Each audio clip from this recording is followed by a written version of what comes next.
ఇవాళ తెలంగాణ పీసీసీ సమావేశం జరగనుంది. తెలంగాణ కాంగ్రెస్ వ్యవహారాల నూతన ఇన్ఛార్జ్ మీనాక్షి నటరాజ్ ఈ సమావేశంలో పాల్గొనున్నారు. గాంధీ భవన్లో ఇకపై బ్యానర్లు, కటౌట్లు, ఫ్లెక్సీలు ఏర్పాటు చేయవద్దని నేతలతో పాటు క్యాడర్ను నాయకత్వం ఆదేశించింది. గాంధీ భవన్ ఆవరణలో పార్టీ అగ్రనేతలు సోనియా గాంధీతో పాటు రాహుల్ గాంధీ ఫోటోలు మాత్రమే ఉండాలని నిర్ణయించింది. ఈ నేపథ్యంలో గాంధీ భవన్ ఆవరణలో ఉన్న ఇతర నేతల ఫోటోలు, కటౌట్లను సిబ్బంది తొలగించారు. మీనాక్షి నటరాజన్ రాకతో కాంగ్రెస్ పార్టీ దిశ మారనున్నాయనే చర్చ ప్రారంభమైంది.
బ్రేకింగ్ చూస్తున్నాం. ఇవాళ తెలంగాణ పీసీసీ సమావేశం జరగనుంది. తెలంగాణ కాంగ్రెస్ వ్యవహారాల నూతన ఇన్ఛార్జ్ మీనాక్షి నటరాజన్ ఈ సమావేశంలో పాల్గొనున్నారు.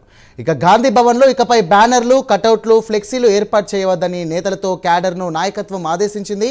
గాంధీ భవన్ ఆవరణలో పార్టీ అగ్రనేతలు సోనియా గాంధీతో పాటు రాహుల్ గాంధీ ఫోటోలు మాత్రమే ఉండాలని నిర్ణయించింది. ఈ నేపథ్యంలో గాంధీ భవన్ ఆవరణలో ఉన్న ఇతర నేతలు ఫోటోలను, కటౌట్లను సిబ్బంది తొలగించారు. మీనాక్షి నటరాజన్ రాకతో కాంగ్రెస్ పార్టీ దిశ మారనున్నాయని చర్చ ప్రారంభమైంది.